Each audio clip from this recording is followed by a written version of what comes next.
ರಾಣಿ ಚೆನ್ನಮ್ಮ ವಿಶ್ವವಿದ್ಯಾಲಯ ಬೆಳಗಾವಿಯ BA ಹಾಗೂ BSWನ ಪ್ರಥಮ ಸೆಮಿಸ್ಟರ್ನ ನನ್ನೆಲ್ಲ ಪ್ರೀತಿಯ ವಿದ್ಯಾರ್ಥಿಗಳಿಗೆ BGS ಸ್ಪರ್ಧಾ ಅಕಾಡೆಮಿಗೆ ಸ್ವಾಗತ ಸುಸ್ವಾಗತ.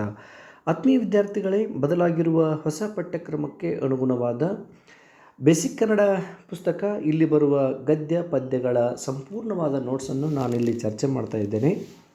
ಯಾರೆಲ್ಲ ಇನ್ನೂ ನಮ್ಮ ಚಾನಲ್ಗೆ ಸಬ್ಸ್ಕ್ರೈಬ್ ಆಗಿಲ್ಲ, ಆದಷ್ಟು ಬೇಗನೆ ಸಬ್ಸ್ಕ್ರೈಬ್ ಮಾಡಿಕೊಳ್ಳಿ. ಈ ಪಾಠಗಳು, ನೋಟ್ಸ್ಗಳು ನಿಮಗೆ ಇಷ್ಟ ಆದರೆ ಲೈಕ್ ಮಾಡಿ, ಶೇರ್ ಮಾಡಿ, ಕಮೆಂಟ್ಸ್ ಮಾಡಿ ಎಂದು ಹೇಳುತ್ತಾ, ಬನ್ನಿ ವಿದ್ಯಾರ್ಥಿಗಳೇ, ಈಗ ಚರ್ಚಿಸೋಣ. ಬೇಸಿಕ್ ಕನ್ನಡ ಪುಸ್ತಕ ಕನ್ನಡ ನಾಡು ನುಡಿ ಎಂಬ ಮೊದಲನೆಯ ಘಟಕದಲ್ಲಿ ಬರುವ ಒಂದು ಪದ್ಯ, ಕನ್ನಡಿಗರ ಗುಣಸ್ವಭಾವ. ಈ ಪದ್ಯದ ಸಂಪೂರ್ಣವಾದ ನೋಟ್ಸನ್ನು ಇಲ್ಲಿ ಚರ್ಚೆ ಮಾಡ್ತಾ ಇದ್ದೇನೆ. ಈಗ ಕವಿ ಪರಿಚಯವನ್ನು ನೋಡುತ್ತಾ ಸಾಗೋಣ. ಈ ಪದ್ಯದ ಕವಿ ಶ್ರೀ ವಿಜಯ. ಶ್ರೀ ವಿಜಯನು ಬರೆದ ಕವಿರಾಜ್ಯ ಮಾರ್ಗದಲ್ಲಿನ ಈ ಪದ್ಯವನ್ನು ಇಲ್ಲಿ ಚರ್ಚೆ ಮಾಡ್ತಾ ಇದ್ದೇವೆ. ಶ್ರೀ ವಿಜಯ, ಕವಿ ಶ್ರೀ ವಿಜಯ. ಶ್ರೀ ವಿಜಯನ ಕಾಲ ಕ್ರಿಸ್ತಶಕ 814ರಿಂದ 877ರವರೆಗೆ ಎಂಬುದನ್ನು ಇಲ್ಲಿ ತಿಳಿದುಕೊಳ್ಳಬಹುದು. ಆತನು ಬರೆದ ಅತ್ಯಂತ ಪ್ರಮುಖವಾದ ಕೃತಿ ಕವಿರಾಜ್ಯ ಮಾರ್ಗ. ಕವಿರಾಜ್ಯ ಮಾರ್ಗದಲ್ಲಿನ ಕೆಲವೊಂದಿಷ್ಟು ಪದ್ಯಗಳನ್ನು ನಾವಿಲ್ಲಿ ಚರ್ಚೆ ಮಾಡ್ತಾ ಇದ್ದೇವೆ. ಶ್ರೀ ವಿಜಯನು ರಾಷ್ಟ್ರಕೂಟರ ಅರಸನಾದ ಅಮೋಘ ವರ್ಷ ನೃಪತುಂಗನ ಆಸ್ಥಾನದಲ್ಲಿ ಕವಿಯಾಗಿದ್ದನು. ಈತನು ಬರೆದ ಕವಿರಾಜ್ಯ ಮಾರ್ಗ ಎಂಬ ಕೃತಿ ಅತ್ಯಂತ ಮುಖ್ಯವಾದ ಕೃತಿಯಾಗಿದೆ. ಈ ಕೃತಿಯು ಕನ್ನಡದ ಮೊದಲ ಉಪಲಬ್ಧ ಲಕ್ಷಣ ಗ್ರಂಥವಾಗಿದೆ. ಈ ಕೃತಿಗೆ ಆತ ಒಂದು ಪೂರ್ವಜರ ಕೃತಿಯನ್ನು ಆಧಾರವಾಗಿಟ್ಟುಕೊಂಡು ಅಥವಾ ಆಕಾರವಾಗಿಟ್ಟುಕೊಂಡು ಈ ಕವಿರಾಜ್ಯ ಮಾರ್ಗವನ್ನು ಬರೆದ. ಅದು ದಂಡಿಯ ಕಾವ್ಯಾದರ್ಶ. ದಂಡಿ ಕವಿಯು ಬರೆದ ಕಾವ್ಯಾದರ್ಶವೇ ಶ್ರೀ ವಿಜಯನು ಬರೆದ ಕವಿರಾಜ್ಯ ಮಾರ್ಗಕ್ಕೆ ಆಕರ ಗ್ರಂಥವಾಗಿದೆ ಎಂಬುದನ್ನು ನಾವಿಲ್ಲಿ ತಿಳಿದುಕೊಳ್ಳಬಹುದು. ಆಕಾರವಾಗಿಟ್ಟುಕೊಂಡು ರಚನೆ ಮಾಡಿದ್ದಾನೆ. ಈ ಕಾವ್ಯದಲ್ಲಿ ಕಂಡುಬರುವಂಥ ಪ್ರಮುಖವಾದ ವಿಷಯಾಂಶಗಳು ಅಂತಂದರೆ, ಇಲ್ಲಿ ಆತ ದೋಷಾನುವರ್ಣ ನಿರ್ಣಯಂ ಅನ್ನು ಹೇಳ್ತಾನೆ, ಶಬ್ದ ಅಲಂಕಾರ ವರ್ಣ ನಿರ್ಣಯಂ ಹೇಳ್ತಾನೆ, ಮತ್ತು ಅರ್ಥಾಲಂಕಾರ ವರ್ಣ ನಿರ್ಣಯಂ ಎಂಬ 3 ಪರಿಚ್ಛೇದಗಳಿಂದ ಕೂಡಿದೆ. ಈ ಕೃತಿ 3 ಪರಿಚ್ಛೇದಗಳಿಂದ ಕೂಡಿದೆ. ಮೊದಲನೆಯ ಪರಿಚ್ಛೇದ ದೋಷ ವರ್ಣ ನಿರ್ಣಯಂ ಅನ್ನುವಂಥದ್ದು, ಎರಡನೇದು ಶಬ್ದ ಅಲಂಕಾರ ವರ್ಣ ನಿರ್ಣಯಂ, ಮೂರನೇದು ಅರ್ಥಾಲಂಕಾರ ವರ್ಣ ನಿರ್ಣಯಂ ಎಂಬ 3 ಪರಿಚ್ಛೇದಗಳನ್ನು ತನ್ನ ಅಧ್ಯಾಯದಲ್ಲಿ ಶ್ರೀ ವಿಜಯ ಇಲ್ಲಿ ಚರ್ಚೆ ಮಾಡ್ತಾನೆ. ಆಮೇಲೆ ಈ ಅಧ್ಯಾಯದಲ್ಲಿ ಕಾವ್ಯದೋಷ, ಕನ್ನಡ ನಾಡಿನ ವಿಸ್ತಾರ, ಕನ್ನಡಿಗರ ಗುಣಸ್ವಭಾವ, ಕನ್ನಡ ನಾಡಿನ ಚಿತ್ರಣ, ನಾಡು ನುಡಿ, ಸಾಹಿತ್ಯ, ಸಂಸ್ಕೃತಿಯ ಚಿಂತನೆಗಳನ್ನು ಮಾಡಿದ್ದಾನೆ. ಎರಡನೆಯ ಅಧ್ಯಾಯದಲ್ಲಿ ಶಬ್ದಾಲಂಕಾರದ ವಿವರಣೆ ಇದೆ. ಮೂರನೆಯ ಅಧ್ಯಾಯದಲ್ಲಿ ಅರ್ಥಾಲಂಕಾರದ ವಿವರಣೆ ಇದೆ. ಹಾಗಾದರೆ ನಾವೀಗ ಚರ್ಚೆ ಮಾಡುತ್ತಿರುವಂತಹ ಕನ್ನಡಿಗರ ಗುಣಸ್ವಭಾವ ಅನ್ನೋದು ಆತನು ಬರೆದ ಮೊದಲನೆಯ ಅಧ್ಯಾಯದಲ್ಲಿ ಬರುವ ಕನ್ನಡ ಕವಿಗಳ ಕಾವ್ಯದೋಷ, ಕನ್ನಡ ಕವಿಗಳ ಗುಣಸ್ವಭಾವ, ಕನ್ನಡ ನಾಡಿನ ಜನರ ಗುಣಸ್ವಭಾವ, ಕನ್ನಡ ನಾಡಿನ ವಿಸ್ತಾರ ಎಲ್ಲಿಂದ ಎಲ್ಲಿಯವರೆಗೆ ಹಬ್ಬಿತ್ತು ಎಲ್ಲವನ್ನ ಇಲ್ಲಿ ಆತ ಚರ್ಚಿಸ್ತಾನೆ. ಆಮೇಲೆ ಮುಂದೆ, ಹಾಗಾದರೆ ಈ ಪದ್ಯವನ್ನು ನಾವು ಅಧ್ಯಯನ ಮಾಡೋದಕ್ಕಿಂತ ಪೂರ್ವದಲ್ಲಿ ಈ ಪದ್ಯವನ್ನು ನಾವು ಎಲ್ಲಿಂದ ಆಯ್ದುಕೊಂಡು ಆಯ್ಕೆಯನ್ನು ನೋಡಿದಾಗ, ಎಲ್ಲಿಂದ ಆಯ್ದುಕೊಂಡು ಅಧ್ಯಯನ ಮಾಡ್ತಾ ಇದ್ದೀವಿ ಅಂತಂದರೆ, ಪ್ರಸ್ತುತ ಕನ್ನಡಿಗರ ಗುಣಸ್ವಭಾವ ಎಂಬ ಪದ್ಯವನ್ನು ಲೇಖಕರಾದ ವಿ ಸೀತಾರಾಮಯ್ಯನವರು ಬರೆದಿರುವ ಅಥವಾ ಸಂಪಾದಿಸಿರುವ ಕವಿರಾಜ್ಯ ಮಾರ್ಗಂ ಎಂಬ ಕೃತಿಯಿಂದ ಇದನ್ನು ಆಯ್ದುಕೊಂಡು ನಾವೆಲ್ಲ ಅಧ್ಯಯನ ಮಾಡ್ತಾ ಇದ್ದೇವೆ. ಆಯ್ಕೆ ನಮಗೆ ಬಹಳ ಮುಖ್ಯವಾಗ್ತದೆ. ಇಲ್ಲಿ 5 ಅಂಕದ, 8 ಅಂಕದ, 10 ಅಂಕದ ಪ್ರಶ್ನೆಗಳನ್ನು ಬರೀಬೇಕಾದರೆ ಆಯ್ಕೆಯನ್ನು ನಾವಿಲ್ಲಿ ಬರೆದು ಮುಂದಿನ ಉತ್ತರಗಳನ್ನು ಬರೆದಿದ್ದೇ ಆದರೆ ನಮಗೆ ಅಧಿಕವಾದ ಅಂಕಗಳು ದೊರೆಯುವ ಸಾಧ್ಯತೆಗಳು ಇವೆ. ಹಾಗಾದರೆ ಈ ಪದ್ಯವನ್ನು ಅಧ್ಯಯನ ಮಾಡುವುದರಿಂದ ನಮಗೆ ದೊರೆಯುವಂಥ ಆಶಯ ಭಾವ ಏನು, ಈ ಪದ್ಯದ ಉದ್ದೇಶ ಅಥವಾ ಥೀಮ್ ಏನು ಅನ್ನೋದನ್ನು ಇಲ್ಲಿ ನೋಡೋದಾದರೆ ಪದ್ಯದ ಆಶಯಭಾವ. ಶ್ರೀ ವಿಜಯನ ಕಾಲದ ಕರ್ನಾಟಕ ದಕ್ಷಿಣ ಕಾವೇರಿಯಿಂದ ಉತ್ತರ ಗೋದಾವರಿಯವರೆಗೆ ವ್ಯಾಪಿಸಿತ್ತು ಅನ್ನೋದನ್ನು ತನ್ನ ಕಾವ್ಯದಲ್ಲಿ ಆತ ಗಡಿಸೀಮೆಯ ಬಗ್ಗೆ ಇಲ್ಲಿ ತಿಳಿಸ್ತಾನೆ.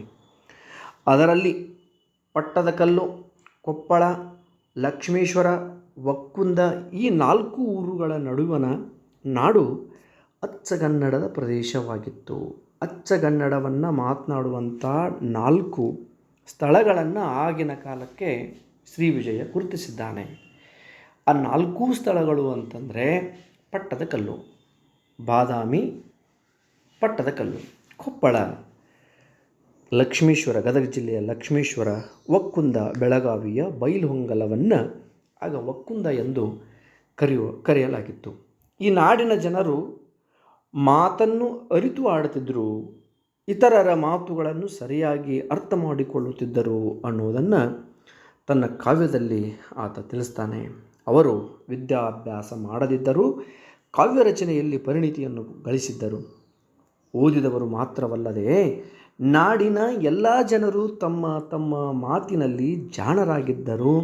ಅಷ್ಟೇ ಅಲ್ಲದೆ ಈ ನಾಡಿನಲ್ಲಿರುವ ಸಣ್ಣ ಮಕ್ಕಳು ಅಷ್ಟೇ ಅಲ್ಲ, ಮೂಕರು ಕೂಡ ವಿವೇಕದ ಮಾತುಗಳನ್ನು ಅರ್ಥೈಸಿಕೊಳ್ಳುವ ಸಾಮರ್ಥ್ಯ ಹೊಂದಿದ್ದರು ಎಂಬ ಕನ್ನಡ ನಾಡಿನ ಜನರ ಒಂದು ಗುಣ ವಿಶೇಷತೆಗಳನ್ನು, ಸಾಮರ್ಥ್ಯಗಳನ್ನು ಕವಿ ಶ್ರೀ ವಿಜಯ ತನ್ನ ಕಾವ್ಯದಲ್ಲಿ ಚರ್ಚಿಸ್ತಾನೆ. ಅವರ ಮಾತುಗಳು ಪಾಪ, ಪುಣ್ಯ, ಹಿತ, ಅಹಿತ, ಸುಖ, ದುಃಖಗಳನ್ನು ನಿರ್ಣಯಿಸುವ ನೀತಿ ಬೋಧಕಗಳಾಗಿದ್ದವು ಕೂಡ ಎನ್ನುವುದನ್ನು ಕೂಡ ಆತ ಇಲ್ಲಿ ತಿಳಿಸ್ತಾನೆ. ಇವರು ಕನ್ನಡ ನಾಡಿನ ಜನರು ಮಾತರಿತ ಜಾಣರು, ಬಲ್ಲಿದವರು, ಕವಿತಾಶಕ್ತಿ ನಿಪುಣರು ಆಗಿರುವಂಥವರು ಕನ್ನಡ ನಾಡಿನ ಜನರು ಎಂದು ತನ್ನ ಕಾವ್ಯದಲ್ಲಿ ಆತ ತಿಳಿಸ್ತಾನೆ. ಆತ್ಮೀಯ ವಿದ್ಯಾರ್ಥಿಗಳೇ, 13 ಪದ್ಯಗಳನ್ನು ನಾವು ಕನ್ನಡಿಗರ ಗುಣ ಸ್ವಭಾವದ ಕುರಿತಾಗಿಯೇ ನೋಡ್ತೇವೆ. ಆ 13 ಪದ್ಯಗಳನ್ನು ಇಲ್ಲಿ ಶ್ರೀ ವಿಜಯನ ಕೃತಿಗಳಿಂದ ನಾವು ಓದ್ತೇವೆ. ಇಲ್ಲಿ ಬರುವಂಥ ಹಳೆಗನ್ನಡ ಪದ್ಯಗಳನ್ನು ನಾನು ಇಲ್ಲಿ ವಾಚನಕ್ಕೆ ಸರಿಯಾಗುವಂತೆ ಅವುಗಳನ್ನು ಒಡೆದುಕೊಂಡು ನಾನಿಲ್ಲಿ ಇಲ್ಲಿ ನೋಟ್ಸ್ನಲ್ಲಿ ಅವುಗಳನ್ನು ಕೊಟ್ಟಿದ್ದೇನೆ. ಅವು ಛಂದಸ್ಸಿಗೆ ಹೊರತಾಗಿರುವಂಥ ಪದ್ಯಗಳು. ಹೊರತು ಅಂತಂದರೆ ನಾನಿಲ್ಲಿ ಒಡೆದು ಪದ್ಯಗಳನ್ನು ಒಡೆದು ಓದಲಿಕ್ಕೆ ಸರಳವಾಗುವ ರೀತಿಯಲ್ಲಿ ನಾನು ಒಡೆದು ಇಲ್ಲಿ ಕೊಟ್ಟಿದ್ದೇನೆ. ವಿದ್ಯಾರ್ಥಿಗಳಿಗೆ ಅನುಕೂಲವಾಗಲಿ ಅನ್ನೋ ದೃಷ್ಟಿಕೋನದಿಂದ ಇಲ್ಲಿ ಒಂದು ಪದ ಹೆಚ್ಚು, ಒಂದು ಪದ ಕಡಿಮೆ ಈ ಪದ್ಯದಲ್ಲಿ ಬರಬಹುದು. ಅದಕ್ಕಾಗಿ ಇದು ಛಂದಸ್ಸಿನಿಂದ ಈ ಪದ್ಯಗಳು ಹೊರತಾಗಿರುವಂಥವು. ಅದಕ್ಕಾಗಿ ಮೊದಲನೆಯ ಪದ್ಯ ಶ್ರೀ ವಿಜಯನ ಅತ್ಯಂತ ಎಲ್ಲರಿಗೂ ಚಿರಪರಿಚಿತವಾಗಿರುವಂಥ ಪದ್ಯ ಕಾವೇರಿ ಇಂದಮ. ಒಂದನೇ ಪದ್ಯ ಹೀಗಿದೆ ನೋಡಿ. ಕಾವೇರಿ ಇಂದಂ ಆ ಗೋದಾವರಿ ವರಂ ಇರ್ಪ ನಾಡಾದ ಕನ್ನಡದುಳ್ ಭಾವಿಸಿದ ಜನಪದಂ ವಸುಧಾ ವಳಯ ವಿಲೀನ ವಿಷದ ವಿಷಯ ವಿಶೇಷಂ ಅನ್ನುವಂಥ ಮೊದಲನೆಯ ಪದ್ಯ. ಈ ಪದ್ಯದ ಸಾರಾಂಶ ಹೀಗಿದೆ ನೋಡಿ. ಸಾರಾಂಶ ಕೊಟ್ಟಿದ್ದೇನೆ ಇಲ್ಲಿ ಕನ್ನಡದಲ್ಲಿ, ಹೊಸಗನ್ನಡದಲ್ಲಿ ಸರಳವಾದ ಸಾರಾಂಶ. ಈ ಪದ್ಯದಲ್ಲಿ ಶ್ರೀ ವಿಜಯನು ಕನ್ನಡ ನಾಡಿನ ಗಡಿಸೀಮೆಯ ವಿಸ್ತರಣೆಯ ಬಗ್ಗೆ ಹೇಳಿದ್ದಾನೆ. ದಕ್ಷಿಣಕ್ಕೆ ಕಾವೇರಿ ನದಿಯಿಂದ ಉತ್ತರಕ್ಕೆ ಗೋದಾವರಿಯ ನದಿಯವರೆಗೂ, ಹೌದಾ? ದಕ್ಷಿಣಕ್ಕೆ ಕಾವೇರಿ ನದಿಯಿಂದ ಉತ್ತರಕ್ಕೆ, ಕರ್ನಾಟಕದ ದಕ್ಷಿಣಕ್ಕೆ ಕಾವೇರಿ, ಕರ್ನಾಟಕದ ಉತ್ತರಕ್ಕೆ ಗೋದಾವರಿ ನದಿಯವರೆಗೂ ಹಬ್ಬಿರುವ ಅಥವಾ ವಿಸ್ತರಿಸಿದ್ದ ನಾಡದು. ಆ ನಾಡೇ ಕನ್ನಡ ನಾಡು. ಆ ಕನ್ನಡ ನಾಡಿನಲ್ಲಿ ಸೇರಿದ್ದ ಜನರು ಅಥವಾ ವಾಸವಿರುವ ಜನ, ಆ ಸ್ಥಳವು ಹೇಗಿದೆ ಎಂದರೆ ಭೂಮಂಡಲದ ಮೇಲಿರುವ ಅತಿ ಸುಂದರವಾದ ಪ್ರದೇಶಗಳಲ್ಲಿ ಒಂದು ಎಂದು ಆತ ಈ ಪದ್ಯದಲ್ಲಿ ತಿಳಿಸ್ತಾನೆ. ಕನ್ನಡ ನಾಡು ಎಲ್ಲಿಂದ ಎಲ್ಲಿಯವರೆಗೆ ಹಬ್ಬಿತ್ತು? ದಕ್ಷಿಣಕ್ಕಿರುವ ಕಾವೇರಿ ನದಿ, ಮುಂದೆ ಉತ್ತರಕ್ಕೆ, ಕರ್ನಾಟಕದ ಉತ್ತರಕ್ಕಿರುವ ಗೋದಾವರಿಯ ನದಿಯವರೆಗೆ ಅದು ಹಬ್ಬಿತ್ತು. ಅಷ್ಟೇ ಅಲ್ಲದೆ ಆ ನಾಡಿನ ಜನರು, ಈ ಕನ್ನಡಿಗರು ವಾಸವಾಗಿರುವಂಥ ಈ ಸ್ಥಳ, ಈ ಕರ್ನಾಟಕ ಭೂಮಂಡಲದ ಮೇಲೆ ಇರುವ ಅತಿ ಸುಂದರವಾದ ಪ್ರದೇಶಗಳಲ್ಲಿ ಒಂದು ಅನ್ನೋದನ್ನು ಇಲ್ಲಿ ಹೇಳ್ತಾನೆ. ಭಾಳ ಅದ್ಭುತವಾಗಿ ಆತ ಇಲ್ಲಿ ನಮಗೆ ವಿವರಣೆಯನ್ನು ಕೊಡ್ತಾನೆ. ಸುಂದರವಾದ ಪ್ರದೇಶಗಳಲ್ಲಿ ಒಂದು ಅಲ್ಲದೆ ವಿಶೇಷ ಸ್ಥಳವಾಗಿದೆ. ಇಲ್ಲಿ ಶ್ರೀವಿಜಯನು ಎರಡು ನದಿಗಳ ನಡುವೆ ಇರುವ ಸುಂದರವಾದ ಭಾಷಾ ಪ್ರದೇಶವನ್ನು ಇಷ್ಟು ಸ್ಪಷ್ಟವಾಗಿ ಸೂಚಿಸಿರುವುದು ವಿಶೇಷತೆ ಆಗಿದೆ. ಮೊದಲನೆಯ ಪದ್ಯ 2 ಹೀಗಿದೆ ನೋಡಿ. ಇಲ್ಲಿ ಪದ್ಯ ಮತ್ತೆ ಇಲ್ಲಿ ಅಚ್ಚಗನ್ನಡದ ಪ್ರದೇಶಗಳನ್ನು ನಮಗೆ ತಿಳಿಸ್ತಾನೆ. ಎರಡನೆಯ ಪದ್ಯದಲ್ಲಿ ಪದ್ಯ 2 ನೋಡಿಲ್ಲಿ. ಅದರೊಳಗಂ ಕಿಸುವಳಲ್ ಆ ವಿದಿತ ಮಹಾಕೋಪನ ನಗರದ ಪುಲಿಗೇರಿಯ ಸದಬಿಸುತ್ತಮಪ್ಪಂ ಒಕ್ಕುಂದದ ನಡುವನ ನಾಡೇ ಕನ್ನಡದ ತಿರುಳ್ ಅಂತ ಹೇಳ್ತಾನೆ. ಅಂದರೆ ತಿರುಳ್ಗನ್ನಡದ ನಾಡುಗಳನ್ನು ಇಲ್ಲಿ ಆತ ನಮಗೆ ತಿಳಿಸ್ತಾನೆ. ಇಲ್ಲಿ ಶ್ರೀ ವಿಜಯನ ಪ್ರಕಾರ ಕನ್ನಡ ನಾಡಿನಲ್ಲಿರುವ ಕಿಸುವಳಲು ಅಂತಂದರೆ ಈಗಿನ ಪಟ್ಟದಕಲ್ಲು, ಬಾಗಲಕೋಟೆ ಜಿಲ್ಲೆಯ ಪಟ್ಟದಕಲ್ಲು. ಪ್ರಸಿದ್ಧ ಮಹಾನಗರವಾದ ಕೋಪನ ಅಂತಂದರೆ ಈಗಿನ ಕೊಪ್ಪಳ. ಪುಲಿಗೇರಿಯ ಗದಗ ಜಿಲ್ಲೆಯ ಲಕ್ಷ್ಮೇಶ್ವರ ಅಂತ ಬರ್ತದೆ, ಆ ಲಕ್ಷ್ಮೇಶ್ವರ. ಸ್ತುತ್ಯವಾದ ಒಕ್ಕುಂದ ಈಗಿನ ಬೈಲಹೊಂಗಲ, ಬೆಳಗಾವಿ ಜಿಲ್ಲೆಯ ಬೈಲಹೊಂಗಲ. ಇವುಗಳಿಗೆ ಒಳಪಟ್ಟಿತ್ತು. ಕನ್ನಡವನ್ನು ಅಚ್ಚಗನ್ನಡದ ಪ್ರದೇಶಗಳು ಎಂದು ಇವುಗಳನ್ನು ಆತ ಗುರುತಿಸಿದ್ದಾನೆ. ಬೈಲಹೊಂಗಲ, ಒಕ್ಕುಂದ ಅಂತಂದರೆ ಈಗಿನ ಬೈಲಹೊಂಗಲವನ್ನು ನಾವೇನಂತ ಕರಿತೀವಿ, ಒಕ್ಕುಂದ. ಅವಾಗಿನ ಶ್ರೀ ವಿಜಯನ ಕಾಲದ ಒಕ್ಕುಂದ. ಈ ನಾಡುಗಳ ನಡುವೆ ಇರುವ ನಾಡೇ ತಿರುಳುಗನ್ನಡದ ನಾಡಾಗಿದೆ. ಅಚ್ಚಗನ್ನಡವನ್ನು ಮಾತನಾಡ್ತಕ್ಕಂಥ ಸ್ಥಳಗಳು ಇವು ಆಗಿದ್ದವು, ಅಂದರೆ ಅಚ್ಚಗನ್ನಡದ ಪ್ರದೇಶಗಳಾಗಿದ್ದವು ಎನ್ನುವುದನ್ನು ಕವಿ ಇಲ್ಲಿ ನಮಗೆ ತಿಳಿಸ್ತಾನೆ. ಶ್ರೀ ವಿಜಯನು ಅಚ್ಚಗನ್ನಡ ಮಾತನಾಡುವ ಪ್ರದೇಶಗಳಲ್ಲಿ ತಿರುಳ್ ಕನ್ನಡ ನಾಡನ್ನು ಗುರುತಿಸುವ ಪ್ರಯತ್ನ 9ನೇ ಶತಮಾನದಲ್ಲಿಯೇ ನಡೆದಿದೆ. ವಿದ್ಯಾರ್ಥಿಗಳೇ, ಒಂದು ವಿಶೇಷವಾದ ವರದಿ ಇದು. ಆಗಿನ ಕಾಲಕ್ಕೆ ಅಚ್ಚಗನ್ನಡದ ಪ್ರದೇಶಗಳನ್ನು ಆತ ಗುರುತಿಸಿ ನಮಗೆ ತಿಳಿಸಿದ್ದಾನಲ್ಲ ಕಾವ್ಯದಲ್ಲಿ. ಇದೊಂದು ವಿಶೇಷವಾದ ವರದಿ ಆಗಿರುವುದು. ಆಗಿನ ಕಾಲಕ್ಕೆ ಅಚ್ಚಗನ್ನಡ ಮಾತನಾಡುವ ತಿರುಳುಗನ್ನಡದ ಪ್ರದೇಶಗಳಾಗಿದ್ದವು ಎನ್ನುವುದನ್ನು ನಾವು ಶ್ರೀ ವಿಜಯನ ಕಾವ್ಯದಿಂದ ತಿಳಿಯಬಹುದು. ಇನ್ನು 3ನೇ ಪದ್ಯ. ಪದ ನರಿದು ನುಡಿಯಲು ನುಡಿದುದನ್ ಅರಿದಾರಯಲು ಮಾರ್ಪರ ನಾಡವರ್ಗಳ್ ಚದುರರ್ ನಿಜದಿಂ ಕುರಿತೋದದೆಯಂ ಕಾವ್ಯ ಪ್ರಯೋಗ ಪರಿಣಿತಮತಿಗಳ್. ಭಾಳ ಸುಂದರವಾದ ಪದ್ಯ ಹೀಗಿದೆ ನೋಡಿ. ಅದರ ಸಾರಾಂಶ, 3ನೇ ಪದ್ಯದ ಸಾರಾಂಶ ನೋಡಿ. ಕನ್ನಡ ನಾಡಿನ ಜನರು ಹದವರಿತು ಹೇಳುವವರು, ಹೇಳಿದ್ದನ್ನು ತಿಳಿದು ಶೋಧಿಸಬಲ್ಲರು. ಆ ನಾಡಿನ ಜನರು ಅವರು ಚತುರರು. ಓದದಿದ್ದರೂ ಕಾವ್ಯ ಪ್ರಯೋಗ ಮಾಡುವಷ್ಟು ಪರಿಣಿತ ಬುದ್ಧಿಯನ್ನು ಹೊಂದಿದವರೇ ಆ ಕನ್ನಡ ನಾಡಿನ ಜನ. ಸಾಮಾನ್ಯವಾಗಿ ಪಂಡಿತರು, ವಿದ್ಯಾವಂತರು, ಕಲಿತವರು ಅನಕ್ಷರಸ್ಥರನ್ನು ತಿರಸ್ಕಾರದಿಂದ ನೋಡುತ್ತಾನೆ ಬಂದಿದ್ದಾರೆ. ಆದರೆ ಈ ಕನ್ನಡ ನಾಡಿನಲ್ಲಿ ಹಾಗೆ ಅಲ್ಲ. ವಿದ್ಯಾವಂತರಲ್ಲದವರು ಕೂಡ ಈ ನಾಡಿನ ಕನ್ನಡ ನಾಡಿನ ಜನಪದ ಕಾವ್ಯವನ್ನು ಅವರೂ ಕೂಡ ಪ್ರಯೋಗ ಮಾಡಬಲ್ಲರೆಂದು ಶ್ರೀ ವಿಜಯನು ತನ್ನ ಕಾವ್ಯದಲ್ಲಿ ಪ್ರಶಂಸಿಸಿದ್ದಾನೆ.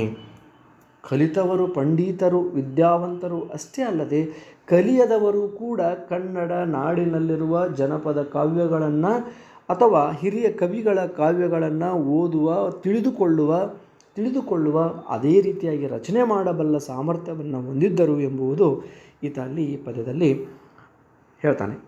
ಪದ್ಯ 4 ಹೀಗಿದೆ. ಕುರಿತವರಲ್ಲದೆ ಮತ್ತಂ ಪೆರರುಂ ತಮ್ಮ ನುಡಿಯೊಳೆಲ್ಲರ್ ಜಾಣರ್ ಕಿರಿಮಕ್ಕಳುಂ ಆಮೂಗರು ಮರಿಪಲ್ಕರಿವರ್ ವಿವೇಕಮಂ ಮಾತುಗಳಂ. 4ನೇ ಪದ್ಯ. ಅದರ ಸಾರಾಂಶ ನೋಡೋಣ. ಕನ್ನಡ ನಾಡಿನ ಜನರಲ್ಲಿ ಕಲಿತವರು ಮಾತ್ರವಲ್ಲದೆ ಕಲಿಯದವರು ತಮ್ಮ ಕಾವ್ಯಗಳಲ್ಲಿ ಅತೀ ಜಾಣರು. ಈ ನಾಡಿನಲ್ಲಿ ಯುವತಿಯರು, ಹಿರಿಯರು ಅಷ್ಟೇ ಅಲ್ಲದೆ ಚಿಕ್ಕ ಮಕ್ಕಳೂ ಸಹಿತ, ಆ ಚಿಕ್ಕ ಮಕ್ಕಳು ಅಷ್ಟೇ ಅಲ್ಲದೆ ಮೂಗರು ಅಂತ ಕರಿತೀವಲ್ಲ, ಅವರೂ ಕೂಡ ವಿವೇಕದಿಂದ ಕೂಡಿದ ಮಾತುಗಳನ್ನು ಆಡಬಲ್ಲಂಥ ಜಾಣ್ಮೆಯನ್ನು ಹೊಂದಿದವರು ಕನ್ನಡ ನಾಡಿನ ಜನರು ಎನ್ನುವುದು ಈ ಪದ್ಯದ ಸಾರಾಂಶವಾಗಿದೆ. ಮುಂದೆ ಹೇಳ್ತಾನೆ. ಮುಂದಿನ ಪದ್ಯ ಹೀಗಿದೆ. ಜಾಣರ್ಗಳ್ ಅಲ್ಲದವರುಂ ಪೂಗನಿಗರ್ ಅರಿಯದೆಯುಂ ಅರಿವರ್ ಓಲ್ ಅವಗುಣದ ಆ ತಾನಮನಿ ನೀಸೆಡೆವೆತ್ತೊಡೆ ಮಾನದೆ ಪಿಡಿದದನೆ ಕೃತಿಗಳಂ ಕೆಡೆನುಡಿವರ್ ಅನ್ನುವುದು 5ನೇ ಪದ್ಯ. ಹೀಗಂದರೆ ಏನು ಅಂತಂದರೆ, ಕನ್ನಡ ನಾಡಿನ ಜನರೆಂದರೆ ಜಾಣರಲ್ಲದವರೂ ಕೂಡ ಇಲ್ಲಿ ಕಾರ್ಯಸಾಧಕರು. ಅವರಿಗೆ ಏನು ತಿಳಿಯದಿದ್ದರೂ ತಿಳಿದವರಂತೆ ಕಾವ್ಯದಲ್ಲಿನ ಅವಗುಣಗಳನ್ನು ಸ್ವಲ್ಪವೂ ಕಂಡರೂ ಕೂಡ, ಕಾವ್ಯದಲ್ಲಿರುವ ಅವಗುಣಗಳು ದೋಷಗಳನ್ನು ಕಂಡರೂ ಕೂಡ ಅದರ ಮೂಲವನ್ನು ಹಿಡಿದು ಕೃತಿಗಳನ್ನು ಕೆಟ್ಟದಾಗಿ ವ್ಯಾಖ್ಯಾನಿಸುವರು, ವಿಮರ್ಶಿಸುವರು ಅಂತ ಸಾಮರ್ಥ್ಯವನ್ನು ಕನ್ನಡ ನಾಡಿನ ಜನರು ಹೊಂದಿದ್ದರು ಎನ್ನುವ ವಿಷಯವನ್ನು ನಮಗೆ ಶ್ರೀ ವಿಜಯ ಇಲ್ಲಿ ತನ್ನ ಕಾವ್ಯದ ಮೂಲಕ ತಿಳಿಸಿ ಕೊಡ್ತಾನೆ. ಮುಂದಿನ ಪದ್ಯ, 6ನೇ ಪದ್ಯ. ಸಕ್ಕದಮಂ ಪಾಗದಮಂ ಅದಕ್ಕುಂಬಗೆದಂತೆ ಸಮರೆ ಪೇಳಲ್ ಮುನ್ನಂ ನಿಕ್ಕುವ ಮೋಳಪ್ಪುವದರಿಂ ತಕ್ಕಂತವರವರೇ ಲಕ್ಷ್ಯಮಂ ಲಕ್ಷಣಮಂ. ಈ ಪದ್ಯದ ಅರ್ಥ ಹೀಗಿದೆ ನೋಡಿ, ಸಾರಾಂಶ. ಆಯಾ ಭಾಷೆಗಳಲ್ಲಿ ಭಾಷಾ ಲಕ್ಷಣಗಳು ಮೊದಲೇ ನಿರ್ದಿಷ್ಟವಾಗಿ ಇರುವುದರಿಂದ ಸಂಸ್ಕೃತದಲ್ಲಿ ಮತ್ತು ಪ್ರಾಕೃತದಲ್ಲಿ ಯಥೇಚ್ಛವಾಗಿ ಕಾವ್ಯ ರಚನೆ ಮಾಡಲು ಸಾಧ್ಯವಾಯಿತು ಎಂದು ಶ್ರೀ ವಿಜಯನು ಆ ಕಾಲದ ಭಾಷಾ ವೈಶಿಷ್ಟ್ಯವನ್ನು ಇಲ್ಲಿ ಹೇಳ್ತಾನೆ. ಆಗಿನ ಸಂದರ್ಭಕ್ಕೆ ಸಂಸ್ಕೃತದ ಪ್ರಭಾವ ಕನ್ನಡ ಭಾಷೆಯ ಮೇಲೆ, ಪ್ರಾಕೃತದ ಪ್ರಭಾವ ಕನ್ನಡ ಭಾಷೆಯ ಮೇಲೆ ಇತ್ತು. ಆಯಾ ಭಾಷೆಗಳ ಲಕ್ಷಣಗಳು ಮೊದಲೇ ನಿರ್ದಿಷ್ಟವಾಗಿರುವುದರಿಂದ ಸಂಸ್ಕೃತ ಮತ್ತು ಪ್ರಾಕೃತದಲ್ಲಿ ಆ ಕಾಲಕ್ಕೆ ಯಥೇಚ್ಛವಾಗಿ ಕಾವ್ಯಗಳನ್ನು ರಚನೆ ಮಾಡಲು ಸಾಧ್ಯವಾಯಿತು. ಶ್ರೀ ವಿಜಯನು ಆ ಕಾಲದ ಭಾಷಾ ವೈಶಿಷ್ಟ್ಯವನ್ನು ಇಲ್ಲಿ ನಮಗೆ ಹೇಳ್ತಾನೆ. ಆಮೇಲೆ ಪದ್ಯ 7. ಅರಿದಾದಂ ಕನ್ನಡದೋಳ್ ತಿರಿಕೊರೆ ಗೊಂಡರಿಯೇ ಪೇಳ್ವೆನೆಂಬುದೀರ್ ತಾರ್ಗಂ ಪರಮಾಚರ್ ಓಲ್ ಸೈತಿರಲ್ ಅರಿಯರ್ ಕನ್ನಡಕ್ಕೆ ನಾಡವರ್ ಓಜರ್. ಹಿಂಗಂದರೆ ಏನ ಅಂತಂದರೆ, ಕನ್ನಡದಲ್ಲಿ ಅಲ್ಲಿ ಇಲ್ಲಿ ಭಿಕ್ಷೆ ಬೇಡಿ ತಿಳಿದುಕೊಂಡ ವಿಷಯವನ್ನು ಹೇಳುತ್ತೇನೆ ಎಂದು ಹೇಳುವವರು ಯಾರಿಗಾದರೂ ಕಷ್ಟ. ಕನ್ನಡ ಕಾವ್ಯದಲ್ಲಿ ಅಥವಾ ಕನ್ನಡ ನಾಡಿನ ಜನರು ಅಲ್ಲಿ ಇಲ್ಲಿ ಭಿಕ್ಷೆ ಬೇಡಿ ತಿಳಿದುಕೊಂಡ ವಿಷಯವನ್ನು ಹೇಳುತ್ತೇನೆ ಎಂದು ಹೇಳುವುದು ಯಾರಿಗಾದರೂ ಕಷ್ಟ. ಪರಮ ಆಶ್ಚರ್ಯವೆಂಬಂತೆ ಸಮಾಧಾನದಿಂದಲೇ ಹೇಳಲು ನಾಡಿನವರೆಗೆ ಅದು ತಿಳಿಯದು. ಆದರೆ ಕನ್ನಡ ನಾಡಿನಲ್ಲಿ ಆ ನಾಡಿನವರೇ ಗುರುಗಳಾಗಿದ್ದರು. ಸ್ವತಃ ಕಾವ್ಯವನ್ನು ರಚನೆ ಮಾಡಿ ಅದನ್ನು ತಿಳಿಸುವಂಥ ಸ್ವಭಾವ ನಮ್ಮ ಕನ್ನಡ ನಾಡಿನ ಜನರಿಗೆ ಇತ್ತು. ಇವರು ಅಲ್ಲಿ ಇಲ್ಲಿ ಓದಿದ್ದನ್ನು ಕಾವ್ಯ ಮಾಡುವವರಂಥವರಲ್ಲ. ಇವರು ಸ್ವತಃ ಕಾವ್ಯವನ್ನು ಅಂಥ ಸಾಮರ್ಥ್ಯ, ಅಂತಹ ಒಂದು ಚತುರತೆ ನಮ್ಮ ಕನ್ನಡ ನಾಡಿನ ಆ ಕವಿಗಳ ಅಥವಾ ನಾಡಿನ ಜನರಲ್ಲಿ ಮೊದಲೇ ಇತ್ತು ಅನ್ನೋದನ್ನು ಈ ಪದ್ಯದಲ್ಲಿ ತಿಳಿಸ್ತಾನೆ. ಪದ್ಯ 8 ಹೀಗಿದೆ. ಇಲ್ಲಿನ ಈ ಪದ್ಯದಲ್ಲಿ ಜನರ ಗುಣ ಸ್ವಭಾವವನ್ನು ಕೂಡ ಆತ ತಿಳಿಸ್ತಾನೆ. 8ನೇ ಪದ್ಯ. ಸೂಭಟರ್ಗಳ್ ಕವಿಗಳ್ ಸೂಪ್ರಭುಗಳ್ ಚಲ್ವರ್ಗಳ್ ಬಿಜನರ್ಗಳ್ ಗುಣಿಗಳ್ ಅಭಿಮಾನಿಗಳತ್ತುಗ್ರರ್ ಗಂಭೀರ ಚಿತ್ತರ್ ವಿವೇಕಿಗಳ್ ನಾಡವರ್ಗಳ್. ನಾಡಿನ ಜನ ಹೆಂಗಿದ್ರು, ಅವರ ಸ್ವಭಾವ ಹೆಂಗಿತ್ತು ಅನ್ನೋದನ್ನು ಈ ಪದ್ಯದಲ್ಲಿ ಹೇಳ್ತಾನೆ. ಕನ್ನಡ ನಾಡಿನ ಜನರು ಒಳ್ಳೆಯ ಯೋಧರು, ಒಳ್ಳೆಯ ಕವಿಗಳು, ಒಳ್ಳೆಯ ಪ್ರಭುಗಳು, ಸುಂದರರು. ಯೋಧರು, ಒಳ್ಳೆಯ ಕವಿಗಳು, ಒಳ್ಳೆಯ ಪ್ರಭುಗಳು ಅಷ್ಟೇ ಅಲ್ಲ, ಇವರು ರೂಪದಲ್ಲಿಯೂ ಕೂಡ ಸ್ಫುರದ್ರೂಪಿಗಳು. ಕೆಟ್ಟ ಜನಕ್ಕೆ ಇವರು ಶಿಷ್ಟರು ಮತ್ತು ಗುಣವಂತರು. ಅಭಿಮಾನಿಗಳು, ಭಾಳಷ್ಟು ಉನ್ನತವಾದ ಅಭಿಮಾನವನ್ನು ಹೊಂದಿರುವಂಥವರು ನಾಡಿನ ಬಗ್ಗೆ. ಅತಿ ಉಗ್ರರು, ಗಂಭೀರವಾಗಿ ಯೋಚಿಸುವಂಥವರು ಮತ್ತು ವಿವೇಕಿಗಳು, ವಿವೇಕತೆಯಿಂದ ಅವರು ಚಿಂತಿಸುವವರು ಎಂದು ಶ್ರೀ ವಿಜಯನು ಕನ್ನಡ ನಾಡಿನ ಜನರ ಗುಣ ಸ್ವಭಾವವನ್ನು ಇಲ್ಲಿ ನಮಗೆ ಈ ಒಂದು ಪದ್ಯದಲ್ಲಿ ತಿಳಿಸಿಕೊಡ್ತಾನೆ. 9ನೇ ಪದ್ಯ. ಪಾಪಂ ಇದು ಪುಣ್ಯಂ ಇದು ಹಿತರೂಪಂ ಇದು ಹಿತ ಪ್ರಕಾರಮಂ ಇದು ಸುಖಂ ಇದು ದುಃಖೋಂ ಪಾತಂ ಇದೆಂದರಿಪುಗಂ ಆ ಪರಮ ಕವಿ ಪ್ರಧಾನರ ಕಾವ್ಯಂಗಳ್ ಅನ್ನೋದು ಈ ಪದ್ಯದ ಅರ್ಥ ನೋಡಿ. ಇದು ಪಾಪ, ಇದು ಪುಣ್ಯ, ಇದು ಹಿತವಾದದ್ದು, ಇದು ಅಹಿತವಾದದ್ದು ಎಂದು ಯೋಚಿಸುವ ಶಕ್ತಿ ನಮ್ಮ ಕನ್ನಡ ನಾಡಿನ ಜನರಲ್ಲಿ ಇದೆ. ಇದು ದುಃಖವನ್ನು ಉಂಟು ಮಾಡುವಂಥದ್ದು, ಇದು ಸುಖವನ್ನುಂಟು ಮಾಡುವಂಥದ್ದು ಎಂಬ ಅರಿವನ್ನು ಆ ಕನ್ನಡ ನಾಡಿನ ಶ್ರೇಷ್ಠ ಕವಿಗಳ ಕಾವ್ಯದಿಂದ ನಾವು ತಿಳಿದು ಬರುತ್ತವೆ. ಕನ್ನಡ ನಾಡಿನ ಕವಿಗಳ ಆ ಕಾವ್ಯಗಳು ನಮಗೆ ಯಾವುದು ದುಃಖ, ಯಾವುದು ಸುಖ, ಯಾವುದು ಸಂತೋಷ, ಯಾವುದು ಅಸಂತೋಷ, ಯಾವುದು ಸುಖ, ಯಾವುದು ದುಃಖ, ಯಾವುದು ಪಾಪ, ಯಾವುದು ಪುಣ್ಯ, ಯಾವುದು ಹಿತ, ಯಾವುದು ಅಹಿತ, ಈ ಎಲ್ಲ ಅಂಶಗಳನ್ನು ನಮಗೆ ಅದು ತಿಳಿಸಿಕೊಡ್ತದೆ ಅನ್ನೋದು ಇದರ ಅರ್ಥವಾಗಿದೆ. 10ನೇ ಪದ್ಯ.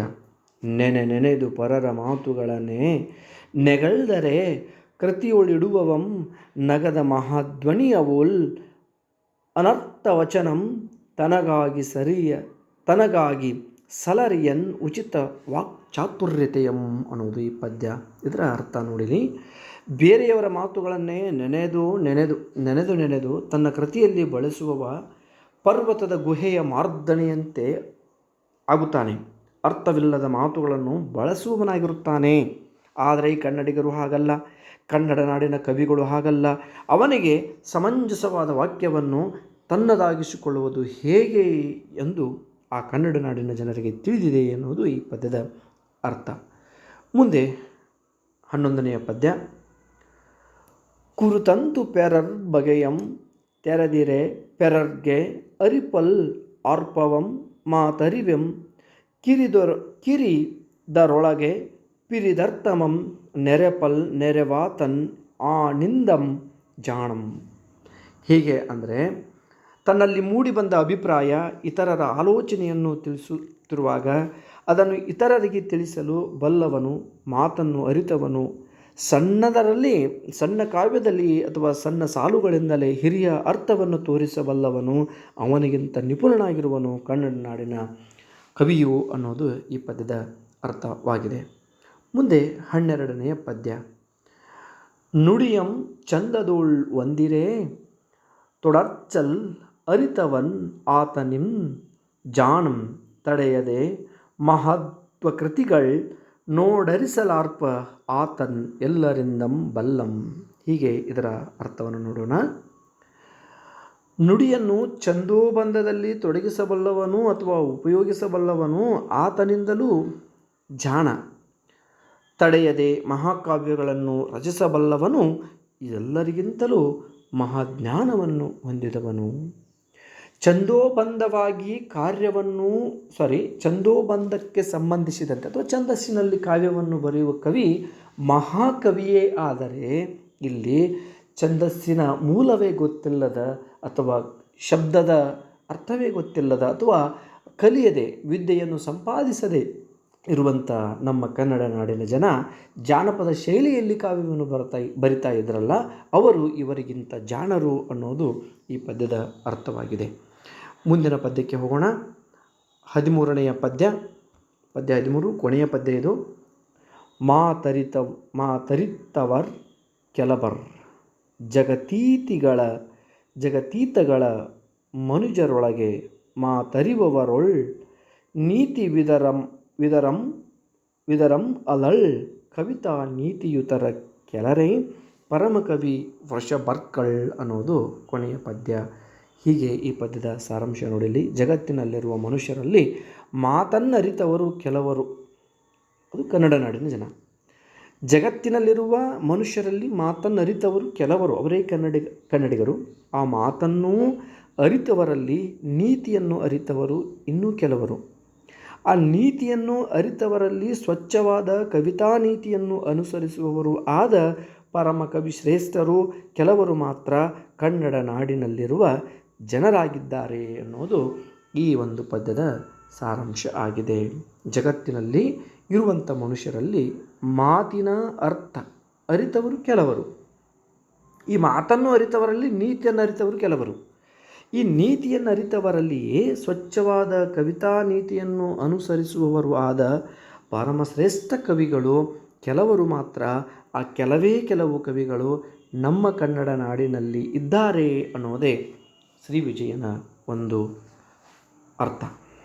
ಇಷ್ಟು 13 ಪದ್ಯಗಳಿಗೆ ನಾವು ನೋಡಿದ್ದೀವಿ, ಸಾರಾಂಶವನ್ನು ನೋಡಿದ್ದೀವಿ. ವಿದ್ಯಾರ್ಥಿಗಳೇ, ಈ ಪಾಠಗಳು ನೋಟ್ಸ್ಗಳು ನಿಮಗೆ ಇಷ್ಟ ಆದರೆ ಲೈಕ್ ಮಾಡಿ, ಶೇರ್ ಮಾಡಿ, ಕಮೆಂಟ್ಸ್ ಮಾಡಿ. ನಾನು ನಿಮ್ಮ ಪ್ರೀತಿಯ ಕನ್ನಡ ಉಪನ್ಯಾಸಕ ಭೀಮಣ್ಣ ಸರ್, BGS ಸ್ಪರ್ಧಾ ಅಕಾಡೆಮಿ. ಸಬ್ಸ್ಕ್ರೈಬ್ ಮಾಡಿಕೊಳ್ಳಿ, ಲೈಕ್ ಮಾಡಿ, ಶೇರ್ ಮಾಡಿ. ಥ್ಯಾಂಕ್ ಯು, ಧನ್ಯವಾದ.